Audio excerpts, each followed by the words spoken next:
اعوذ باللہ من الشیطان الرجیم، بسم اللہ الرحمن الرحیم، اللہم صلی علی محمد وعلی محمد وعجل فرجہم۔ معزز ناظرین، السلام علیکم ورحمۃ اللہ وبرکاتہ۔ آپ دیکھ رہے ہیں آپ کا پسندیدہ پروگرام احکام اسلامی۔ حسینیہ قائمہ خاتون لکھنؤ سے ہم آپ سے مخاطب ہیں، اور ہمارے ساتھ موجود ہیں حجۃ الاسلام والمسلمین علی جناب مولانا مصطفیٰ علی خان ادیب الہندی صاحب قبلہ۔ آئیے ان کا استقبال کرتے ہیں اور اس پروگرام کا آغاز کرتے ہیں۔ السلام علیکم آغا۔ علیکم السلام ورحمۃ اللہ۔ آغا، بہت سارے سوال ہیں، ان کو شامل کرتے ہیں، لیکن قبل اس کے کہ وائس میسیج لیں، ایک سوال میرے پاس ہے۔ انہیں خواہر نے پوچھا ہے، السلام علیکم، ماہ مبارک رمضان میں عورت کا لپسٹک لگانا، خصوصاً اور بھی بہت سارے جو میک اپ کرتی ہیں، اس کے لیے کیا حکم ہے؟ اعوذ باللہ من الشیطان الرجیم، بسم اللہ الرحمن الرحیم، الحمد للہ رب العالمین، وصلی اللہ علی سیدنا محمد وعلیہ الطیبین الطاہرین۔ ماہ مبارک رمضان میں روزے کی حالت ہو یا غیر روزے کی حالت ہو، خواتین کے لیے میک اپ کرنے میں کوئی حرج نہیں ہے۔ البتہ لپسٹک لگانا یا کوئی ایسی چیز کا استعمال کرنا جو مثال کے طور پہ عام طور سے لپسٹک پہ یہ ہوتا ہے کہ بہت امکان ہے کہ انسان اس کو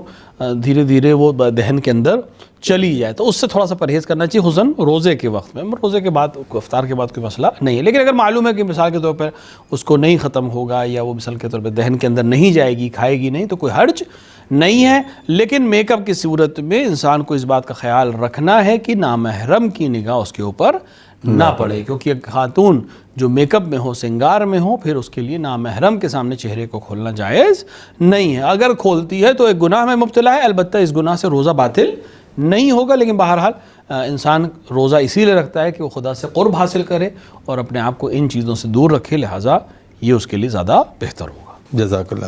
شاہد عباس صاحب کا بھی سوال ہے، وہ بھی لیتے ہیں۔ السلام علیکم۔ علیکم السلام۔ مولانا صاحب، دیکھنے میں یہ ہے کہ ماہ مبارک رمضان میں شادیاں نہیں ہوتی، کیا اس کی مناہی ہے، منع کیا گیا ہے اس مہینے کے لیے؟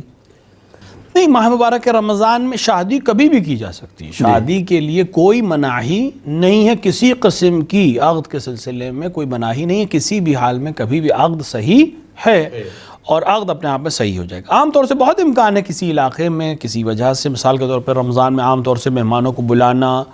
روزے کی وجہ سے لوگوں کا سفر کرنا ہو سکتا ہے اس وجہ سے، کیونکہ بالآخر رمضان میں انسان روزہ رکھنا چاہتا ہے، روزے کے بعد عبادت میں مشغول رہنا چاہتا ہے، اور شادی بیاہ بالآخر ہمارے ملکوں میں کچھ زیادہ ہی تھکا دینے والا پروسیس ہے، جبکہ رسول اکرم صلی اللہ علیہ وآلہ نے شادی کو بہت آسان بنایا تھا۔ لیکن ایک بہت بڑا مسئلہ جو آج ہمارے معاشرے میں ہے وہ ہے شادیوں کا لیندی ہونا، ٹائم کنزیومنگ ہونا۔ مطلب پیسے تو کنزیوم کر ہی رہے ہیں، وقت بھی بہت زیادہ کنزیوم کرتی ہیں شادیاں، اور ظاہر ہے کہ میزبان کے لیے بہت زیادہ سخت ہو جاتا ہے، اور مہمانوں کے لیے بھی سخت ہو جاتا ہے جانا ہو کئی گھنٹے وہاں لگانا، لہٰذا بہت امکان ہے کہ رمضان میں اس وجہ سے یہ کام نہ ہوتا ہو، الا بہت سی شادیاں ہوتی بھی ہیں، ہم نے شاید عقد بھی پڑھا ہے، تو ایسا کوئی مسئلہ نہیں ہے۔ ہاں، امام کی شہادت کے زمانے میں یا مثال کے طور کے اوپر کسی ایسے موقع کے اوپر جہاں عقد میں کراہت ہے، جیسے قمر در عقرب میں کراہت ہے، ان چیزوں کی وجہ سے تو وہ تو پورے سال یہی حکم رہتا ہے۔ خود ماہ مبارک رمضان میں کوئی ایسا عنوان ہمارے پاس نہیں ہے، اور جیسے کہ میں نے عرض کیا، کبھی بھی کوئی عنوان نہیں ہے۔ عقد کبھی بھی پڑھا جا سکتا ہے، اور ہر حال میں باقی شرائط اگر صحیح ہوں تو عقد اپنے آپ میں صحیح ہوتا ہے۔ ہاں، آداب میں مثال کے طور پر ازدواجی تعلقات کے سلسلے میں یا زن و شوہر کے ایک دوسرے سے قریب ہونے کے سلسلے میں، اس میں بہت سے چیزیں ہیں جو آداب المتعلمین جیسی کتابوں میں کوئی تفصیل سے دیکھنا چاہے تو ضرور دیکھے، اور دیکھنا چاہیے، خصوصاً ہمارے جوانوں کو دیکھنا چاہیے کہ کون سا وقت مناسب ہے، کون سے دن مناسب ہیں، کب مکروہ ہے، کب پرہیز کرنا چاہیے۔ ان چیزوں کا تعلق ہے انسان کی آداب زندگی، روزمرہ کی زندگی سے،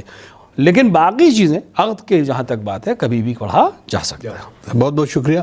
ناظرین، بڑھتے ہیں، جو سوال آپ نے ہم تک پہنچائے اس کو بھی شامل کرتے ہیں، جو وائس میسج کے ذریعے بھیجیں۔ السلام علیکم مولانا صاحب، میرا سوال یہ ہے کہ نوروز کی نظر 21 مارچ کو ہی کیوں ہوتی ہے؟ جی، علیکم السلام۔ مولانا دیکھیں، نوروز اصل میں پارس یعنی فارسی زبان یا فارسی ملک جو ایران جیسے اب ہم کہتے ہیں، وہاں کے کیلنڈر کے حساب سے سال کا پہلا دن ہے۔ ان کا کیلنڈر جو تقریباً شمسی ہے، یعنی سورج کے لحاظ سے چلتا ہے، اور چونکہ سورج کی رفتار جو ہے، یعنی زمین کی چونکہ رفتار ایک منظم رفتار ہے، تو اس سے کبھی بھی کوئی چینج نہیں آئے گا۔ اگر تھوڑا بہت چینج آئے گا تو کچھ منٹوں کا یا کچھ گھنٹوں کا چینج آ سکتا ہے، لہٰذا عام طور سے 20 اور 21 مارچ کے درمیان ہی نوروز واقع ہوتا ہے، لہٰذا نوروز کی نظر چونکہ شمسی لحاظ سے ہے لہٰذا اس میں چینج نہیں آئے گا۔ اگر قمری ہوتی، جیسے کہ مثال کے طور پہ جو عربی مہینے ہمارے ہیں، یہ مہینے جیسے رمضان ہے، رمضان کبھی جیسے آج کل مارچ میں ہے، اگلے سال مارچ اور فیبرری میں تھوڑا سا چلا جائے گا، پچھلے سال مثلا اپریل میں تھے، کچھ حصوں میں تھا، اور پیچھے چلے جائیں تو مئی میں، جون میں، ہر سال 10 دن 12 دن یہ پیچھے کھسکتا رہے گا۔ کیوں؟ کیونکہ سولر اور لیونر کا آپس میں اس طرح سے ڈفرینس آ جاتا ہے۔ جارجین کیلنڈر جو ہم عام طور سے جنوری، فیبرری، مارچ کو استعمال کرتے ہیں، وہ جس طرح فکس ہے کہ 1 جنوری جو ہے وہ اس طرح سے 31 مارچ کے بعد 1 جنوری ہے، اب اس میں سورج کا جو چونکہ ہے لہٰذا اس میں کوئی چینجز نہیں آتے، لیکن چاند کی حرکت اور سورج کی حرکت میں چونکہ ڈفرینس ہے لہٰذا ہمارے 10 سے 11 دن کا ڈفرینس ہر سال آ جاتا ہے۔ لیکن اگر آپ پرشین کیلنڈر اٹھائیں گے تو وہ بھی سورج کے اوپر بیسڈ ہے، لہٰذا پورے سال اگر آپ 100 سال کا کیلنڈر بھی اٹھا لیں تو پرشین کیلنڈر اور جارجین کیلنڈر یعنی جنوری فروری والا کیلنڈر اور پرشین کیلنڈر جس میں فروردین، اردو بہشت یہ مہینے ہیں، یہ ہمیشہ ایک ہی تاریخ میں پڑھیں گے، اس پہ چینجز نہیں آتے کیونکہ دونوں سولر کے اوپر بیسڈ ہیں۔ ہاں چونکہ نوروز کا ایک تھوڑا سا تعلق علم نجوم سے بھی ہے اور اس کا تعلق اس لحاظ سے ہے کہ وہ سورج کی اصل تو زمین کی حرکت ہے، لیکن جو برج اسد میں داخل ہونا سورج کا، جو 12 برج ہیں ان میں سے برج اسد میں جب سورج داخل ہوتا ہے تو وہ نوروز کو ابتدا مانی جاتی ہے۔ تو وہ جو دخول ہے وہ کبھی مثال کے طور پہ جیسے اس سال رات کے تقریباً 2:54 پہ تھا اور اگلے سال ممکن ہے وہ 21 کی دن میں ہو جائے، کبھی 22 کی رات میں ہو جاتا ہے، تو اس طرح کے چینجز ہر سال ہو سکتے ہیں، لیکن دن وہی پڑے گا۔ ہمارے نزدیک بھی یعنی علماء کے نزدیک جو روایات ہمارے پاس ہیں اس سے عید ہونا ثابت نہیں ہے، لیکن ایک محترم دن ہے، اس کے اعمال مفاتیح الجنان میں باقاعدہ موجود ہیں، تو وہ چیزیں، وہ آداب جو ائمہ سے ہم تک پہنچے ہیں ان کے ذریعے سے اس دن کو کی کچھ عبادتوں کو انجام دینے میں کوئی حرج نہیں ہے۔ باقی چیزیں جو ہیں وہ کلچرل ہیں، اگر وہ اسلام کے مخالف نہ ہوں تو کوئی حرج نہیں ہے ان کو کرنے میں، لیکن بہرحال انسان کو کوشش یہ کرنی چاہیے کہ اپنی زندگی کے اعمال کو، اپنی دنوں کو، اپنے عید کو، اپنے تہواروں کو اس لحاظ سے بنائے جس طرح ائمہ علیہ السلام نے ہمیں حکم دیا ہے۔ اور ہمارے لیے اگر نوروز کی کوئی اہمیت ہے تو وہ صرف اس لحاظ سے ہے کہ بعض شمار کے حساب سے یا بعض لوگوں کے حساب و کتاب کے لحاظ سے جس دن رسول اکرم صلی اللہ علیہ وآلہ نے 18 ذی الحجہ سن 10 ہجری کو امیر المومنین علی بن ابی طالب علیہ السلام کو منصوب خلافت کیا تھا، یعنی خدا نے منصوب کیا تھا، رسول نے اعلان خلافت بلا فصل امیر المومنین علیہ السلام کیا تھا اور فرمایا تھا من کنت مولاہ فعلی مولا۔ وہ دن نوروز کا دن تھا شمسی لحاظ سے، یعنی سورج کے کیلنڈر کے لحاظ سے، ایران کے کیلنڈر کے لحاظ سے وہ شمسی دن، اور وہی وقت تھا جس وقت تحویل آفتاب، تحویل سال ہوتا ہے، جو وقت ہوتا ہے نظر کا، لہٰذا ہم اسی وقت کو خیال رکھتے ہیں۔ اس عنوان سے ہمارے لیے قابل اہمیت ہے کہ وہ امیر المومنین کی ولایت کے اعلان کا دن ہے، لہٰذا امیر المومنین کی نظر دینا، ان کے نام پہ شیرینی کھلانا، ان کی ولایت ہی ہماری پہچان ہے اور وہی دنیا اور آخرت میں ہمارا سہارا ہے، لہٰذا جو چیز امیر المومنین کی ولایت سے منسوب ہے ہم اس کا احترام کرتے ہیں، یا ائمہ نے اگر کسی چیز کے حکم دیا تو ہم اس کا احترام کرتے ہیں، ورنہ کلچرل چیزوں کی کوئی خاص اہمیت نہیں ہے۔ جزاک اللہ۔ تو ناظرین یقیناً 21 رمضان سے بہت سارے لوگوں کے بہت سارے سوال تھے، کیونکہ پچھلے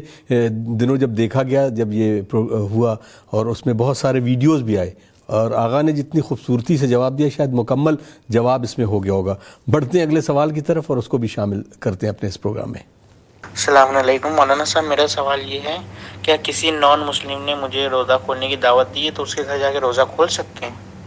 وعلیکم السلام ورحمۃ اللہ۔ دیکھیں غیر مسلمان کے یہاں افطار کرنے میں کوئی حرج نہیں ہے، اگر اس نے آپ کو دعوت دی ہے تو افطار آپ کر سکتے ہیں، البتہ اگر غذا نجس ہے جی تو پھر اس سے پرہیز کرنا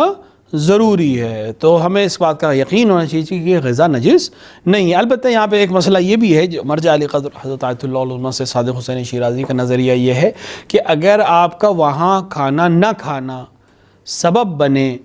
کہ اس کا نظریہ مسلمانوں کے سلسلے میں، اسلام کے سلسلے میں منفی ہو جائے تو پھر آپ اس کے یہاں کھانا کھا لیں، البتہ اس وقت بھی گوشت اور گوشت کی ایسی چیزوں سے پرہیز کریں۔ لہٰذا ایک بہترین، اب جیسے روزے میں انسان کی تھوڑا سا کراہت ہوتی ہے تو اس کا بہترین طریقہ یہ کہ آپ افطار مثلا کھجور سے کر لیں، کوئی خوش چیز سے کر لیں کہ یقیناً وہ نجس نہیں ہے، باقی کھانا آپ کھا سکتے ہیں، البتہ یہ اس صورت میں جب اس کا کوئی اور طریقہ علاج نہ ہو. لیکن مثال کے طور پہ محلے میں ساتھ رہتے ہیں, دوستی ہے, یا مثال کے طور پہ کام کی وجہ سے ایک ساتھ ہیں اور وہ دعوت افطار دیتا ہے, تو آپ افطار کو قبول کر لیں, لیکن کوشش کریں کہ غذا کی, پاک غذا کو ہی کھانے کی کوشش کریں جس کی نجاست کا علم آپ کے پاس نہ ہو. لہٰذا مثلا گوشت کی چیزوں سے بالکل پرہیز کریں کیونکہ ذبیحے کا مسئلہ ہوتا ہے. باقی چیزیں ہیں, پھل ہیں, اس طرح کی چیزوں کو کھانے میں کوئی حرج نہیں ہے. یا مثلا وہ کسی ریسٹورنٹ میں دعوت دیتا ہے, جو آج کل کا خاص طریقہ ہے, اور وہاں حلال فوڈ سرو ہوتا ہے, تو کوئی مسئلہ نہیں ہے. اگر بڑھتے سوال کی طرف, نسیم عباس صاحب ملیر کوٹلہ پنجاب سے سوال کرتے ہیں. السلام علیکم مولانا صاحب, اگر حق تک پہنچنا رشوت دیے بغیر ممکن نہ ہو تو اس دینے اور لینے کا کیا حکم شرعی ہے؟ دیکھیں اصل میں یہ حق جو یہاں پہ ظاہراً جو میری سمجھ میں آ رہا ہے سوال کرنے والے سے, اس سے مراد اس کا قانونی حق کسی ملک کے قانون کے لحاظ سے بہت امکان میں ہے, یا امکان ہے کہ اس کا شرعی حق ہے لیکن قانونی داؤں پیچ جو ہوتے ہیں ہر ملک کے اپنے, اس کے لحاظ سے اس کو پریشانی ہو رہی ہے. تو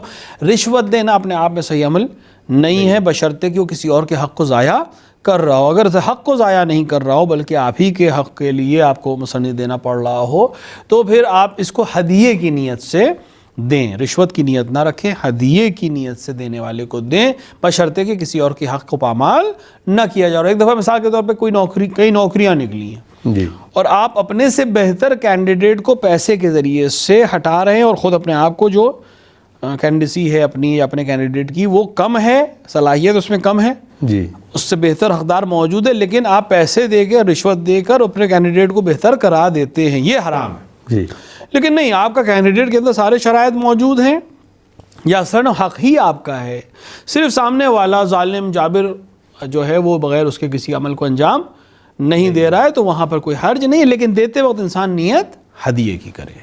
سبحان اللہ, بہت بہت شکریہ. بڑھتے اگلے سوال کی طرف اور اس کو بھی شامل کرتے ہیں. مولانا صاحب میرا سوال یہ ہے کہ روزے کی حالت میں اگر وومیٹنگ ہو جائے تو روزہ باطل ہو جائے گا؟ علیکم السلام. اگر یہ بہت سارے چیزیں ہوتی ہیں کہ جان بوجھ کے یا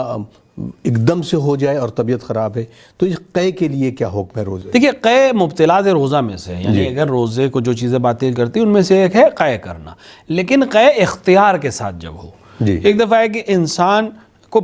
اختیار ہی میں نہیں رہا, ایک دم سے قے ہو گئی,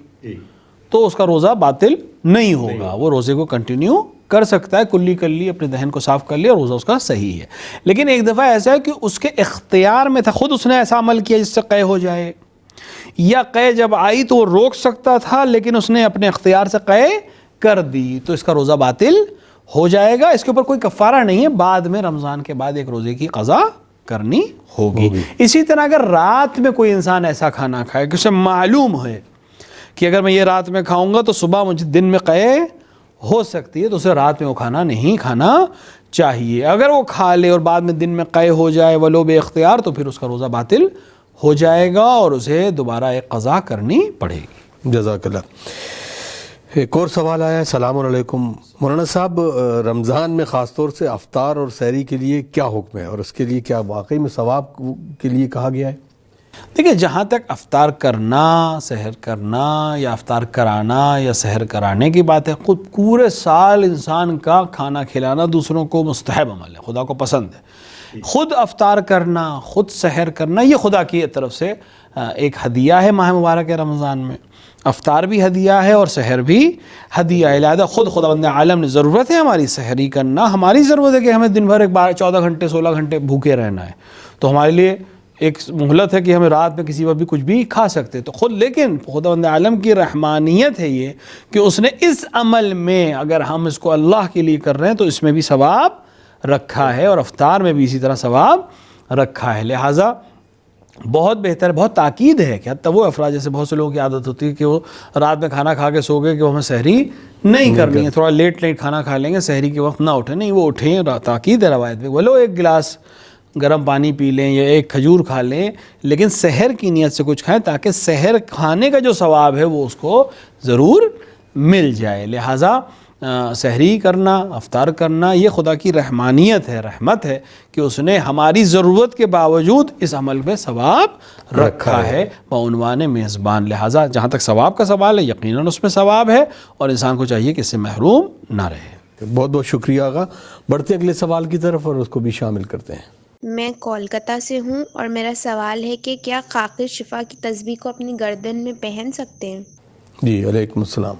نہیں، خاک شفا کی تسبیح کو گلے میں پہننے میں کوئی حرج نہیں ہے، ہمارے پاس شرعاً کوئی ممانعت نہیں ہے۔ گلے میں اگر خاک شفا کی تسبیح کوئی انسان پہن رہا ہے کوئی حرج نہیں ہے، بس انسان ظاہر ہے کہ خاک شفا ہے، اس کا ایک احترام ہے، لہٰذا انسان مثلا نجاست کی حالت میں اسے نہ پہنے، یا مثال کے طور کے اوپر ہر وہ عمل جس کے ذریعے سے اس کی حرمت پامال ہوتی ہے اس سے اپنے آپ کو محفوظ رکھے، وإلا خود اپنے آپ میں پہننے میں کوئی حرج نہیں ہے۔ البتہ اس بات کا خیال رکھیں کہ بہت دفعہ ایسا ہوتا ہے کہ تسبیح کے دانے مثلا عراق ایران سے جو تسبیح آتی ہیں خاک شفا کی بن کر، اس میں اکثر نام لکھا ہو، مثلا اس میں جلالہ خدا کا نام یا ائمہ علیہ السلام کا نام لکھا ہوتا ہے، تو چونکہ خدا کا نام اور ائمہ علیہ السلام کا نام بغیر وضو کے مس نہیں کیا جا سکتا، اگر ایسی تسبیح ہو تو پھر اس کو گلے میں لگا ڈالنے کے لیے ضروری ہے کہ انسان باوضو رہے، لہٰذا اس بات کا خیال رکھے۔ وإلا اگر خالی خاک سے بنی ہے، اس پہ کوئی چیز کندہ نہیں ہے، تو گلے میں پہننے میں کوئی حرج نہیں، مگر حالت نجاست میں اس کو بعنوان حرمت سید الشہداء، بعنوان حرمت خاک شفا، اس بات کا خیال رکھے کہ نہ پہنے۔ البتہ منع نہیں ہے کیونکہ نجاست کی حالت میں بھی اس خاک کو چھو سکتا ہے، لیکن بہرحال ایک احترام کی نظر سے پرہیز کرے تو زیادہ بہتر ہے۔ بہت بہت شکریہ آغا۔ السلام علیکم، یہ انور عباس صاحب سیتا پور سوال کرتے ہیں کہ جس پر اس کی قضا نمازوں کی ادائیگی واجب ہے، کیا وہ مستحب نماز پڑھ سکتا ہے؟ دیکھیں، مرجع علی قدس حضرت اللہ علیہ سے صادق حسین شیرازی کا نظر یہ ہے کہ اگر کسی کی گردن پر واجب نمازیں ہیں تو بہتر یہ ہے، احتیاط واجب یہ ہے کہ وہ انسان پہلے اپنی قضا نمازیں پڑھے، بعد میں مستحب نمازیں پڑھے، لیکن چونکہ احتیاط ہے تو اس میں کسی اور مجتہد کے فتویٰ اگر موجود ہو تو اس کے اوپر بھی نظر کی جا سکتی ہے۔ لیکن مثال کے طور کے اوپر انسان ایک معمول یہ بنا لے، مثلا اسے معمول بنا لیا کہ ہر دن نماز صبح کے بعد 2 رکعت نماز صبح پڑھتا ہے قضا کی نیت سے، مثلا 2 رکعت نماز صبح آج کی پڑھی اور 2 رکعت قضا کی نیت سے پڑھی، ظہر میں بھی 4 رکعت ظہر کی پڑھتا ہے اور 4 رکعت قضا کی پڑھتا ہے۔ اب اگر اس کے ساتھ اس نے ایک معمول بنا لیا کہ ڈیلی میں 1 دن کی نماز واجب جو ہے میری یہ بھی پڑھوں گا اور 1 دن کی میں اپنے قضاء عمری کی نیت سے پڑھوں گا، اگر یہ کرتے ہوئے وہ مستحب عمل بھی کرنا چاہتا ہے، نماز چافر تیار یا دیگر مستحب نمازیں پڑھنا چاہتا ہے تو کوئی حرج نہیں ہے، کیونکہ وہ اس کو ادا کرنے کی بھی کوشش کر رہا ہے اور مستحب بھی انجام دینا چاہتا ہے، تو اس طرح اگر کر رہا ہے تو کوئی حرج نہیں ہے۔ جزاک اللہ۔ ایک اور سوال آیا ہے، اگر اس کو بھی شامل کر لیتے ہیں پھر بڑھتے ہیں کچھ اور سوالوں کی طرف بھی۔ انہوں نے سوال کیا، السلام علیکم۔ وعلیکم السلام۔ جس مال پر خمس واجب الادا ہونے کا ہو اور وجود خمس ادا نہ کیا گیا ہو تو کیا اس مال میں تصرف کیا جا سکتا ہے یا نہیں؟ اگر کسی مال کے اوپر خمس تعلق رکھتا ہو، اصل خمس کی بحث میں مرجع علی قدس حضرت اللہ علیہ سے صادق حسین شیرازی کا نظریہ یہ ہے کہ خمس فوراً واجب ہو جاتا ہے، جی، یعنی ہر مال جو آپ کے ہاتھ میں ہے اور اس کی آپ کو حاصل ہو اس پہ خمس واجب ہے، بس اتنی چھوٹ ائمہ کی طرف سے ہے کہ اس کے اندر تاخیر آپ کر سکتے ہیں، مثلا آپ سال آپ کا وقت طے ہے تو آپ اس وقت تاخیر، تو یہ تاخیر اس لحاظ سے وہ اللہ ہر مال جو آپ کے ہاتھ میں آیا اس کے اوپر خمس اسی وقت آ جاتا ہے، لہٰذا لیکن تاخیر کرنے کی اجازت ہے۔ لیکن اگر مثال کے طور پر ایک خمس ہے، مال ہے، اس پہ خمس واجب ہو چکا ہے، وقت آ چکا ہے،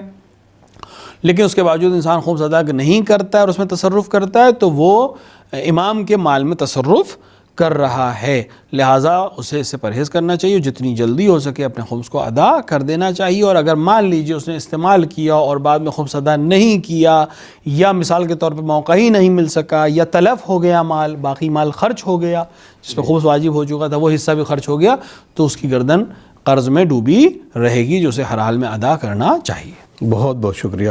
بڑھتے ہیں اگلے سوال کی طرف اور اس کو بھی شامل کرتے ہیں۔ مولانا صاحب السلام علیکم، میرا سوال یہ ہے کہ روزے کی حالت میں کیا اگر بھولے سے پانی پی لے تو کیا روزہ باطل ہو جائے گا؟ جی علیکم السلام۔ اگر روزے کی حالت میں انسان بے اختیار کوئی ایسا عمل کرے جس سے روزہ باطل ہو جاتا ہے، مثال کے طور پر پانی پی لے، بہت تھکا ہوا آیا، دھیان نہیں رہا اور اس نے ایک گلاس پانی اٹھا کر پی لیا، بعد میں خیال آیا کہ وہ تو روزے سے تھا مثلا، تو اس کا روزہ باطل نہیں ہوگا۔ اگر اس نے بھول کے یا بے اختیار کوئی عمل انجام دے دیا تو اس کا روزہ باطل نہیں ہے اور اپنے روزے کو وہ آگے کنٹینیو کرے گا اور بعد میں افطار کرے گا، اس کا روزہ صحیح ہے، اس کے اوپر کوئی قضا اور کفارہ بھی نہیں ہے۔ البتہ ایک چیز کی ہم تاکید کر دیں، اگر کوئی انسان نیت اپنی توڑ دے روزے کی، جی، عمل نہ کرے لیکن نیت توڑ دے، مثلا اسے نیت کرے کہ میں بھی روزہ توڑ دوں گا مثلا،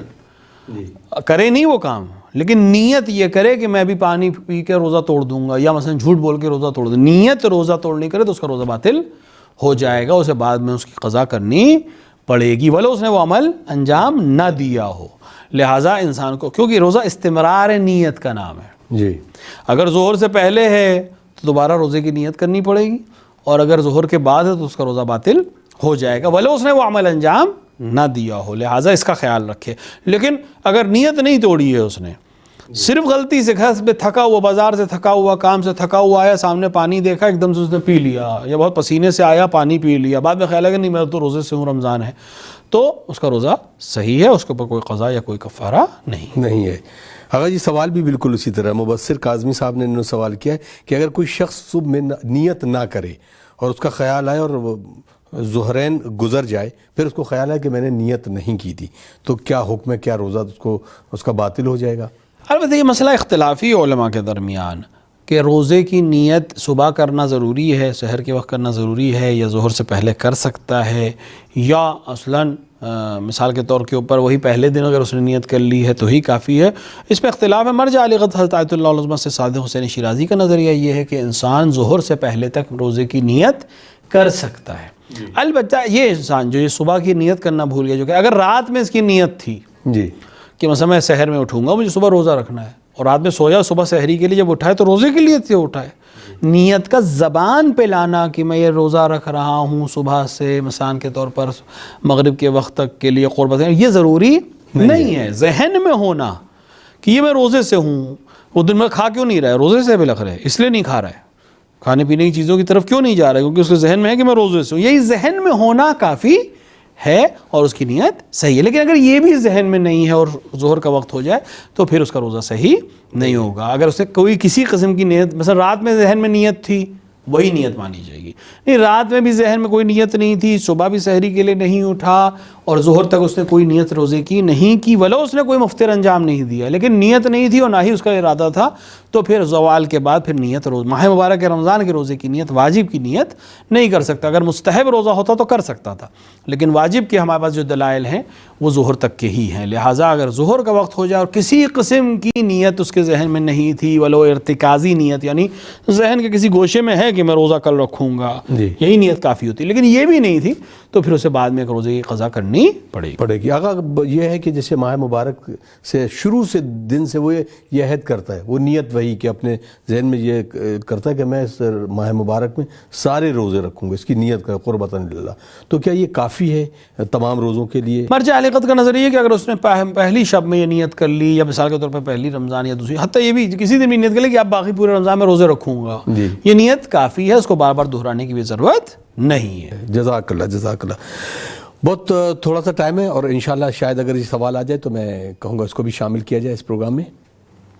السلام علیکم، میں لکھنؤ سے ہوں اور میرا سوال ہے کہ مال امام کس کس کو کھانے کا حق ہے؟